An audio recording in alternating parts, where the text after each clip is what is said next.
Hey guys, it's Ivy here, and welcome back to another episode of our Holbrook Zoo. And if you guys haven't been able to tell by the title, we are doing I have a hard time pronouncing this, the Ibex, I think is how you say it, their habitat here.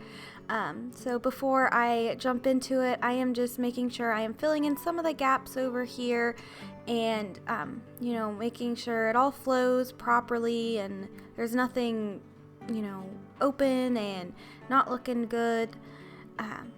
But yeah, you guys are gonna have to forgive me. I am probably gonna struggle really hard during this whole recording because even though my surgery was on the 16th and I know this episode is probably going to air, probably in April sometime. This is actually my first episode I am making after my surgery.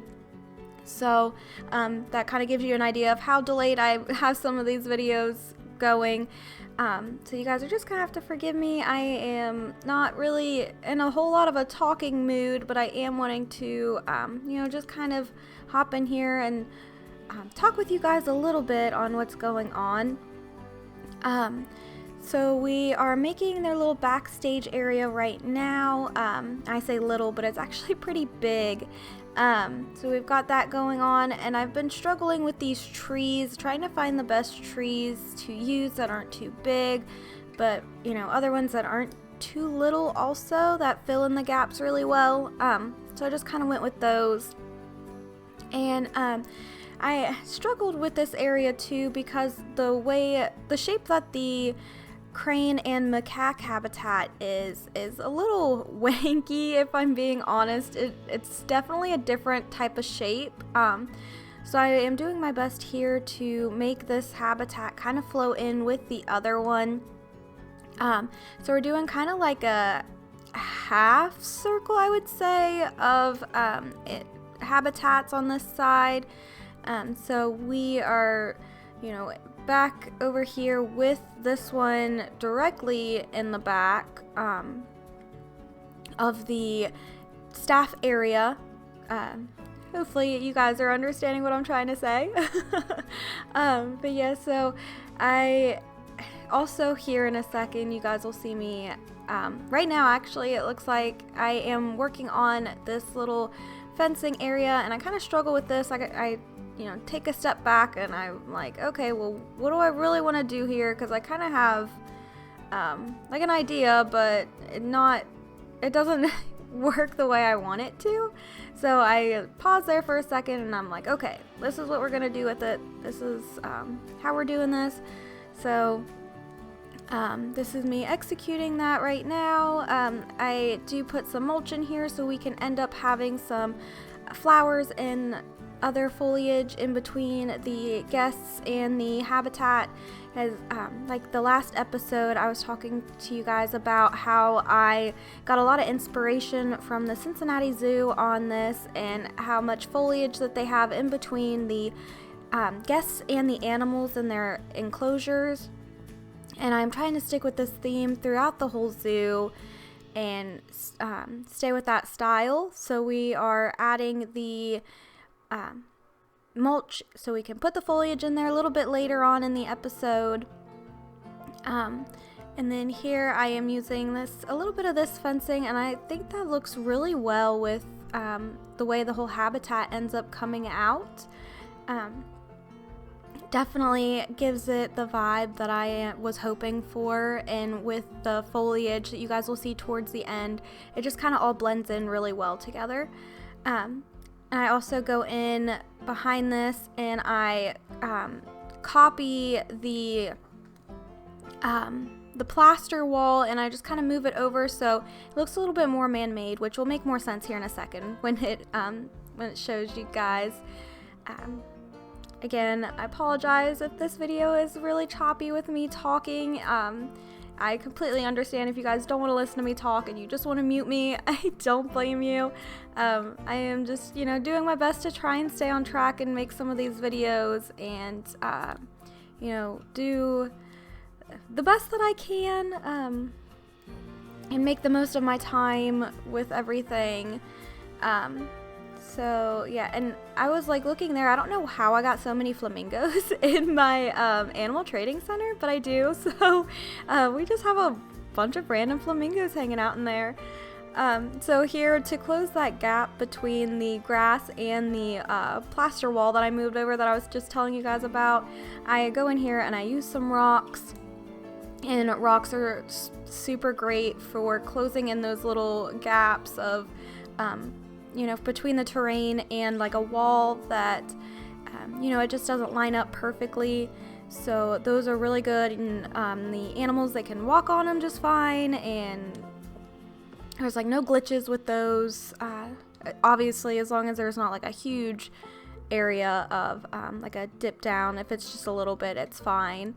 I always kind of struggle with these guys on how I want to do their terrain and like painting it, because I don't know why in my head I'm like, they don't use a lot of grass, but they need grass. Like, I don't know why in my head I'm like, oh, it's mostly like a rocky and dirt type of habitat that they would have, and that's not the case. That they need some grass, and that's a lot for them to, you know, graze on. So you want to try and like keep the grass in like an area where the animals are like out in the open, because there was one time I put the grass in their backstage area, and they were grazing on the grass through the like concrete floor that I had, so it looked really weird that they were like munching down on concrete.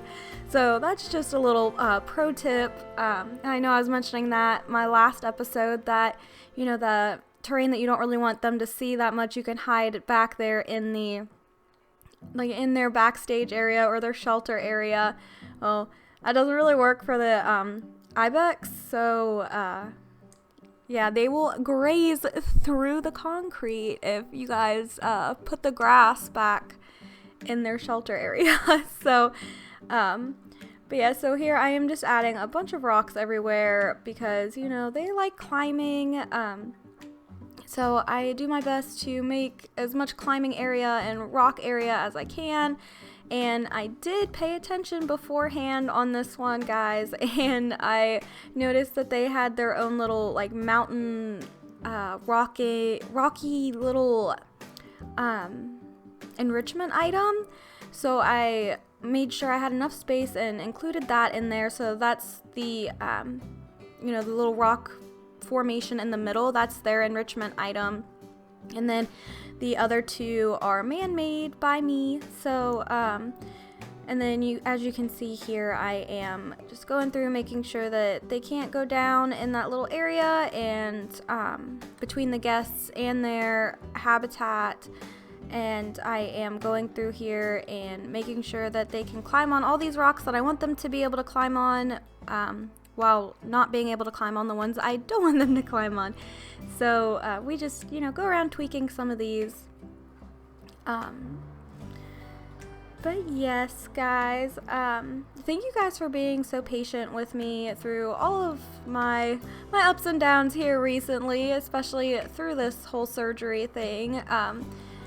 I know a lot of you guys, you know, wished me luck and everything went really well, which, you know, was to be expected, but you always have nerves when you, always nervous when you go, on the table under the knife. So, appreciate all your guys' kind words. Again, everything went perfectly fine, super smooth. So, I appreciate all you guys thinking of me and wishing me well. But going back to our habitat, here I like to put in as much foliage as I can, you know, in between the rocks to give them some life and it not just be super rocky and not have any greenery in there. And I decided that back wall looked a little plain, so I went back in there as well and just added some more little rocks back there just to kind of break that up some. And I think it looks perfectly fine the way that it is. I've been using these leaves a lot in this series in particular. I don't know why. I never thought to use them before in any of my other series or anything. but they're really growing on me, and I really like using them a lot in these. So I try and use them when I can. And then I, try and squeeze some of this foliage in between the rocks. Just, give it some more life, like I was saying. And I'm hanging some ivy back here. And, using it as if it's branching upwards, turning it. So this way it also gives the rocks some more life, and they don't look so plain, and it's, breaking up some of that faux rock look that we have going on here. And then here soon we should be going back here in this area, which perfect timing. There we go. We are going back here. And I tried my best back here. There wasn't a whole lot of details that I could think to really add back here, because in my mind, with them being, they resembling goats, I was kind of thinking more of like, a barn feel, and what like a barn would be like with goats in it. So a lot of times, like, I know people with goats, they just kind of have a pen for them, and leave them in the pen, the open pen. So I was kind of like trying to stay with that feel of this back area, but I also made sure that I had like a little gated area where, if the keepers wanted to close off that area to, keep the Ibex away from them while they're like making food or cleaning up their habitat some, then, they can close the gates and have their own little special area back there. So, and it kind of helps so they don't run out the back door or whatever, they're secure in one spot. But you guys will also be able to see here in a second, I try and keep in mind, like I mentioned with the macaques, that I want to try and, make these kind of realistic. So if we say the weather isn't perfect for the Ibex to go outside, that we can have this backstage area as, enough room for them to hang out in. So what I do here a little bit later on is I add some climbing frames that they aren't, it doesn't show up for them that they can use it when you type in their name with the habitat items, but you can use like the little climbing platforms for them, and it works really well. Obviously, you just have to watch the angle that they're at, that they would climb at, because they can't climb really steep angles, so you just gotta make sure it's kind of gradual, and I end up doing that over on the side. So say they aren't able to go out for the day, that they still have little platforms that they can climb on, because I know even just regular goats, they like to climb on platforms, and they always have all kinds of cool little nifty little playground type things that they can climb on. So I wanted to kind of keep that feel on the inside here, which really I couldn't imagine there being very many instances where these guys wouldn't be able to go outside unless it's, storming really bad. So I didn't really think that they'd be locked in all that much, but, still just in case, on the rare occasions that they are, we want to make sure that they are still taken care of here. And I love using those little brackets as, little handles on the doors. I think they work perfect as, little makeshift handles. And then I always use the little fencing. I don't even know what exactly it's called. But it's like a little fencing part, and it kind of looks like brackets to, like hinges, actually, is the word I'm looking for. They look like hinges. And so I always like using those for my doors. And over here, we are getting their food and water on the inside. I think that it works better on the inside for these guys. So, and then I wanted to keep with the rock feel, so we give them a rock ceiling. And I end up going in here too, and I get rid of all of the little trees that are poking in through here. make sure that they're not still in the way. And this is where I am making their little playground area, so they still have little areas to climb on, so they are all good. And there you can see me testing it, making sure that they can actually climb on it, because there was a second I was kind of skeptical. I was like, well, I'm not sure if they would be able to, but they can, so it's, perfectly fine. We got all of this straw going down, and then I am hunting for the little decal for the drain, which I find right there, and that way, when they're cleaning out their area with the hose or whatever, they scoop out all the hay, and then they can spray it down the drain, the remainder of all the nasty gunk they got in there, all the dirt and whatnot. So, and then over here I am stealing the garage door that I made in the last episode with the macaques, and that is just made out of the little metal poles, I think is what they're more or less called, which you can see if you guys didn't look at my last episode. You can go and watch me make those there. It's super simple. Just throw some poles together basically, and it looks like a little garage door. So, and then here we are making their little backstage area for the keepers. This is I get a lot of this stuff from a blueprint, it is a blueprint from the workshop. Someone had all of these in there, and I can always link those in the description if you guys ever want to know exactly which blueprints I'm using. Just let me know, and I can definitely put those in the description. Like I grabbed this table from a separate blueprint as well. There's so many good blueprints in the workshop that people have made, and I try and utilize them the best I can, because sometimes some people can just do things a little bit better than what I think I can. So oh yeah, and with these carrots, so I wanted to put them in the basket, but it was just easier for me to see them just laying on the table for a second, so I just kind of placed them all down on the table, and then I moved them. And we have to make sure that we have a wheelbarrow so we can put all the hay in there and the straw and carry it outside. And they got some apples in there too as a little snack, and then just typical boxes just to kind of fill in some of the areas there. And then cannot forget the ladder, because they will need that to clean up off their playground area. So we got that going. And then I do end up going back here too, and I fix up these walls over here, because I did not like how you could see the faux rocks through the wall, and I was like, we just need to make this one uniform type of area. So I went in there and I moved the wall over.